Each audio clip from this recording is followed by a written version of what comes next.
Good morning, good afternoon, good evening, wherever and whenever you happen to be watching this Risco in Tokyo, coming at you with some more little bite-sized planet. Something a little special to go about. A couple episodes I'm thinking I've been doing, looking at some of the hubs that I've made over the years and kind of show them off a little bit, talk about the background and some of the maybe more special points of construction. Now, the first episode, what we're going to do, take a look at 4 hubs that are loosely connected around a theme that I was working on in an old series dealing with the town of Hanuda. But we're going to take a look at a train station and the train itself, and then 2 locations in Hanuda that I thought were pretty neat. But why don't we just go and take a look? Alright, so the first stop in our little tour here is Doi Nakamura Station.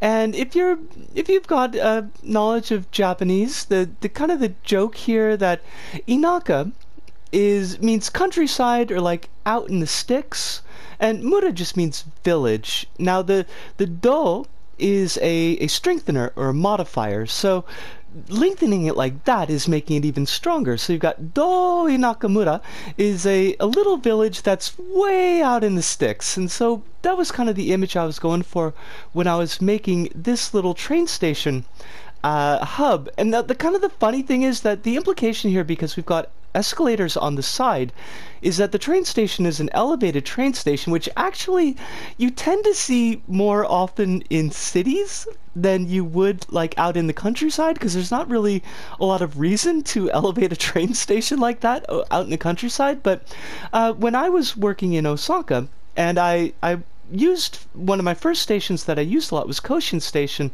which was a raised station like this, and that was kind of the image that I was going for when I put this station together. But it's it's just very simple. You've got the braille strips on the ground so that folks who can't see wouldn't walk over into the trains. And you got some nice little seats here, and just kind of stops basically. And a lot of stations are like this. Just got a very simple fencing, and then it just kind of stops. Stay off the tracks, don't get hurt. But I did really I like this station set a lot, and I ended up returning to it quite often, even after we used it in the original roughly 15 minutes fresh. We probably used this first time in maybe 2017 or 2018. But now let's take a look under the hood and see what's going on in the back. Alright, now backstage in Doi Nakamura Station, and you can see that the set itself for the most part is relatively simple. I did a little bit of detail work with the lighting to have them flickering on and off like that. Set up the tanois on decoration mounts so that it would look like they were kind of throbbing with the sound that's coming through, and you've got like those little sound effect decorations there so that it looks like there's actually sound being projected. One of the things that I'm really kind of a stickler for, and I don't know why, but I like the idea of diegetic sound that is, music, particularly music that is being produced in scene. Like, why would there be a song playing here? Well, so we've got our excuse for it is in the tanois up on top. But otherwise, like, you're not really looking at too much of a difficult build. It's very, very simple shapes that are plastered on top of each other, and it looks good. You set up the cameras right and it looks nice, but it's not overly complex. And the interesting thing about this set, though, is that if we go off into the background, now originally when I used this in roughly 50 minutes fresh, and I had it set up so that the trains would actually come into the station. They would stop, they would open their doors, there were passengers that were waiting. They would get on the trains, and then the trains would leave. And we've got a second train in the back here. Now, going into it this time around and checking the actual logic for this, and it's broken. I'd stripped out pieces of it for reasons that I do not know, and I cannot figure out what I was doing or why I had it set up the way that I did. I know that it worked. It did work at one time, and you could see like the pistons that are working on the doors that would get them all to open up. All of these were set up on timers so that they would like be in sync. But how it did that, what the triggers were, I have no idea. This train doesn't even stop. It just goes until it disappears. And now this one will stop at the station, but then it won't progress on. Ah, come back! But if we look at that again, and you can see why the invisible material is there to give a pathing, but we wouldn't want to see what the train is riding on in the actual show itself, so there we got the train just takes off, and it looks like it's kind of like a monorail that is just floating in the air. So that's Doi Nakamura Station. It's one that I like. You can see the grades down here floating below. But let's take a look at the inside of the train themselves, the journey to Hanuda. Alright, now this is actually the train to Hanuda, and you may notice one reason why it hasn't been used in 4 years now, and that's because I actually had to make a sized up character to make sure that the scaling on the train actually worked out right. And then at some point I deleted that character, and now I don't remember how to put it back together again. But this, as much as I like this set, as much as I like the effect of it, it is such an absolute pain to do, to actually like use and get set up for a new show. And because there's so many things going on in the background that we're gonna take a look at in a second, it throws off the logic on the clock, so that the clock actually runs slower than it's supposed to, and that really kind of bugs me. But, you know, just as an image, I really like this. Like, it looks cool, it worked really well, it worked in the show, but I never ever want to use this set again. But let's go take a look at it in the backstage. Alright, so here we are in the backstage of the train area. What we've got is 3 cars that are set on invisible platforms with pistons on them to make them bob up and down. Like that, give them a nice bob, because the kind of the image is that they're hanging off of this energy wire that's going across the top. And we've got a nice bit of parallax that's coming from the Confer-MC demo. And that actually starts way back here. And you see all these bits are emitted and then flow from right to left. And we've got the bits that are in the foreground, the water and the set of trees are moving very quickly. Then you've got the next set in the back here where we've got like the houses and towers. And then the very background is moving slowest. And that's kind of the same image that you would get if you were traveling in a train, and you notice that the background moves a lot slower than the things that are closer to the train. I love this technique, and I love it when it works, but it is a lot. It's a lot to put the system through.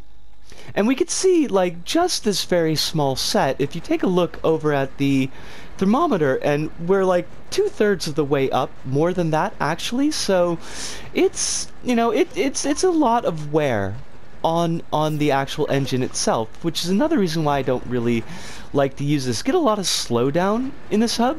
You can see the old show title, roughly 15 minutes fresh, because that's what this was from, and actually the old boards are here. So if we pull these up, and what were we looking at on the show? I honestly do not remember. Oh, fudge. How did I turn the boards on? Oh my god, I don't remember how to turn the frickin' boards on anymore. It's been so long, folks. It's been so long. Well, it's a mystery, but apparently not a really great episode, because a lot of yellow squares and orange diamonds, so that's not so great. But we've got some characters here to flesh out the train a little bit, to give it a little bit of feel. One thing I got the weird Danger Doctor character from the Nightmare Before Christmas set, because that character had a wheelchair, only to discover that it's not actually a wheelchair object, but like the sack thing's legs are sticking out from beneath it, and that's really weird.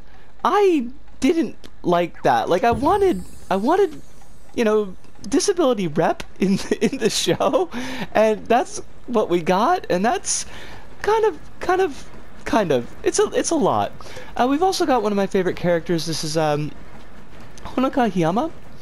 and we don't actually have the burning head, but there was a bit of material that was on fire that would follow her body and would make it look like her head was on fire as well. And I just liked her character. She was really fun. Maybe not my favorite, but one of my favorites. But yeah, this train, like I said, I'm proud with how it turned out. I really liked it. But I will never ever use this set again, or probably anything like it, because boy was it was a lot of work. It was a lot of work. But let's actually move from the journey to Hanuda into Hanuda itself and take a look at some of the locations there, and we'll see you there. Alright, so here we are in one of the actual Hanuda proper sets. Now, Hanuda, if you're not familiar, is the town where the game series Siren takes place. I believe it was also released as Forbidden Siren overseas. But you've got Siren 1, Siren 2, they were both PlayStation 2 jams, and then Siren New Translation as it was released here in Japan, or Siren Blood Curse as it was released overseas on the PlayStation 3. And now this is, I played a little bit of Siren 2, but there was no localization for it when I played it, and I had a really hard time getting into it. But Siren, what we'll call Siren 3, Siren Blood Curse, is probably one of my favorite survival horror games ever. It is really extremely tense. It's one of the tensest experiences I've had actually playing a game, and it's so good. But the idea here is that this town has been cursed by some weird cult ritual, and now it's constantly raining like red rain that turns the inhabitants in the town into kind of like zombie ghoul-like creatures called the Shibito, and eventually they mutate into like buggy type things. But the town is all, it's run down, it's all very abandoned, and it's got this very distinctly Japanese feel to it, and I kind of wanted to try to get a hold of that a little bit when I made this set. Now, this is one of the older sets that we've done. This was probably back 2017, so we're looking 5 years ago, although we have used it recently. You can see the clock up on the board there, and we used it last in July of this year, strangely enough. And I spent a lot of time on this set getting all the little details right, or at least as best as I could, because I never went to school in Japan. Obviously, I came to Japan after I graduated university, but kind of a funny thing is that I eventually ended up working for a demolition company, and we demolished a school. We spent like 3 or 4 months demolishing a school, and I didn't do that bad a job. I did use some photo references to try to get things right, but when I actually got into a real Japanese school, an older Japanese school, to tear it down, and I didn't do that bad a job. I'm actually kind of proud of it. We've got the flower on the desk. Well, it's a box, but and usually flowers on desks, when you see them in like anime, and it means that the person who used to sit at that desk has died. This flower is actually sticker material. It's the pixel pixel sprite for Eden's Blessing in Binding of Isaac.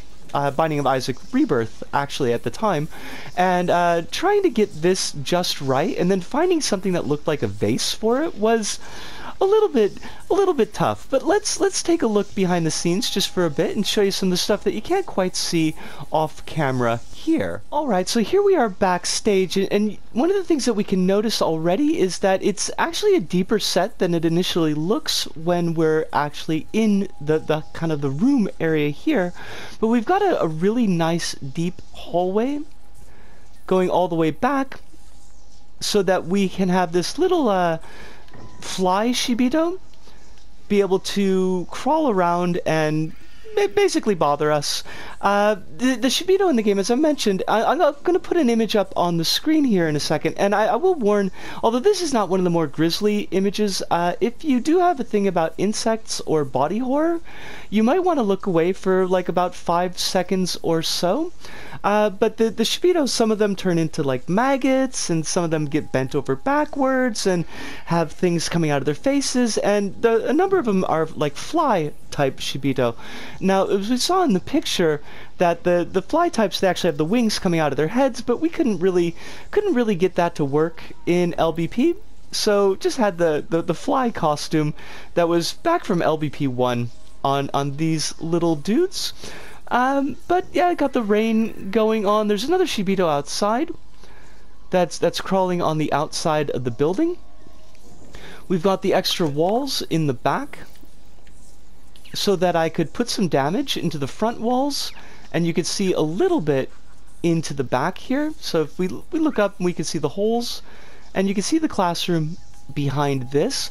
I didn't really detail those classrooms because I just wanted to give a sense of depth, but I did put lights in them so that there would be a little bit of extra lighting in the back there. And I had the lights like falling down from wires. Didn't really do too much with the ceilings because you don't really see the ceiling that much. Where did I go? There I am. Like, you don't really get a good look at the ceiling, so I didn't put too much detail work into that. I was really honestly unhappy with these puddles. I couldn't get the puddles to work right or to look right, but they're supposed to make a little splashing noise when you're walking in them, and they don't really, not in a noticeable way, so that's kind of a disappointment, because like the puddle is perfectly square, and I hate that. Like, I can't tell you how much I hate that. As much as I love this set, and I love this set a lot, like, I'm honestly pretty proud of this one. But yeah, I did not like the puzzle, the puddle. But, you know, we got like little moss growing up. The desks could have been better done, I think. Like, they should have been wider. If the opening is kind of in front of us, the desk should have been wider, or else this part here should have been closed off. And there should be hooks hanging on it so that the students could hang their bags. Originally, in the very first, the first time I used this way back in roughly 50 Minutes Fresh, and like this would actually move to the side, and you'd get this like cursed image here, and it just says death, death, death, death, death. It's the kanji for death, like repeated over and over again. But that was kind of creepy, so I decided just to kind of keep that covered up. But there was actually a way that you could move the board so that you could show that or not show that. But yeah, this is my school set, and this is one of my favorites. This was a really good one. And the next one that we're going to go to is also one of my favorites, so why don't we just head over to there. Alright, so this is the last of the sets that I did for Hanuda, and this is Migito Hidari no Dagashiya, and that's right and left's penny candy shop. Migi and Hidari were characters in roughly 50 Minutes Fresh. You can actually see them in the background. They're the two demon dolls, and they kind of would fly around and talk to people. I liked them, but I didn't really use them that much. But I really liked this image of the old school candy shop, the old school Japanese candy shop. You don't really see them much anymore. I don't think you ever see. I don't think I've ever seen a real one before. I've seen like mock-ups in shopping centers that are kind of made to look like the old school type of shop, but not actual shops themselves. And I wonder like how many people of my generation or younger would have actually encountered this in their childhood. But it's got like such a neat look. Neat is such a weird way to put it, but it's got like such a cool look to it, and I got a bee in my bonnet. This was made in probably like 2018, maybe 2019, but I got a bee in my bonnet to kind of put this together, and I spent a lot of time just kind of getting this right and checking on a reference that I'm gonna put up a little bit later. I'll show you the reference that I used, and I think I did a pretty good job. My ex-wife, Honey Bunny, she seemed to like it an awful lot. She said it kind of nailed the feel, and I'm willing to accept that. But you've got like, you know, you got little masks that the kids could buy. There's not actually any candy here because I couldn't find any objects that would work when they were scaled down to look like candy, but you do have an old like ice cream case, and just I feel like I got the details to give that image hopefully right, hopefully in a respectful way. But let's take one last look behind the scenes and see what the hub actually looks like. Alright, so here we are in the backstage of the Degashia, and you can see already, just by looking at the thermometer, that it's quite a complex set, and there are a lot of different materials, there are a lot of stickers and custom-made stickers in this set, and it does just crank up the thermo. It's not so bad because there's not so many moving parts, so that it's not that bad to actually use as a hub, but like to put something like this in a level would probably be a bit much. And I think that it would be quite difficult. But the build took a lot of time, it took a lot of effort, just kind of getting all these details into place, all this fiddly stuff, to make it look, I feel, respectable, at least a little bit. I really wanted that kind of worn down feeling, that kind of broken down feeling that we get from the concept art of Hanuda, and that everything's kind of breaking down, everything's rusted, everything's old, and I think I got that. I said I would show that the reference photo that I got, and the reference photo is actually a model that somebody did of one of these Degashia, and you can see that it's not like well maintained, and it's got like a lot of aging in the detail work, and I don't know if I perfectly lived up to that reference, but I did the best. As I said, I did the best that I could. Now we will notice that the sign is miswritten here. The she, the third kanji character here, if we remember from the previous hub, that this she means death. It's not the way that you would normally write Dagashi, and Dagashi just means like a penny candy. But also like little stuff here, we've got bug juice for sale, and we've got bloody shaved ice, and it's just kind of goofiness to show that this is a, it's a dark and taken over by monsters type of world. And yeah, like just little stuff like that. I probably am inordinately proud of this set, but like I said, it took a lot of work. It took a lot of work, and I think it's okay to be proud of it. These signs here were because in the original version that these were like for roughly 15 minutes fresh, and we were looking at 5 different levels per episode. And I don't know why they don't light up. I don't know why, like, I can't show you what we actually looked at in these episodes, but this is our Degashia. And yeah, this is the end of the Hanuda series of hubs. I hope that you enjoyed these. Maybe they gave you a little bit of inspiration for things that you could do in your own create. If you're only like limiting yourself to single scenes, if you just want to do like this one image, that you can actually get an awful lot of detail, you can get an awful lot of depth if you're willing to put the effort into doing it. But we've even got like some little Prince of Space from Katamari Damashi, because I wanted those masks. They were really easy to do.